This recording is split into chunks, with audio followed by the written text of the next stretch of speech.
ఈ ఫోటోలో చూస్తున్న అతన్ని ఏంటి ఏదైనా ఫ్యాన్సీ డ్రెస్ కాంపిటీషన్లో పార్టిసిపేట్ చేశాడా ఏంటి ఇంత పొట్టిగా ఉన్నాడు, చూస్తే 3 అడుగులే ఉన్నాడని అనుకుంటున్నాను కదా. 3 అడుగులే ఉన్నప్పటికీ ఆయన ఒక గవర్నమెంట్ డాక్టర్.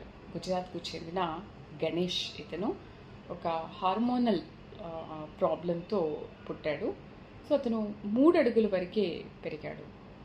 అయితే నేను 3 అడుగులే ఉంటే ఏంటి, నేను అనుకున్న డాక్టర్ ఉద్యోగాన్ని నేను సాధించలేనా అని ఒక దృఢ సంకల్పంతో అందరికీ స్ఫూర్తిగా నిలవాలని చెప్పి ఇవాళ ఒక గవర్నమెంట్ డాక్టర్ అయ్యాడు. మనందరికీ ఒక ఇన్స్పిరేషన్గా నిలిచాడు. హైట్ ప్రాబ్లం కాదు, మనం అనుకున్నది సాధించి చూపించాలి. ఆ సంకల్పం అనేది గట్టిగా ఉంటే మనం ఏదైనా అనుకున్నది సాధించగలం. అండ్ లోపం అంటారా, ఖచ్చితంగా మనందరం కూడా ఏదో ఒక లోపంతో పుడుతూనే ఉంటాం. సో అతను హైట్ ప్రాబ్లంతో పుట్టాడు, కానీ ఇవాళ ఒక గవర్నమెంట్ డాక్టర్. సూపర్ కదా.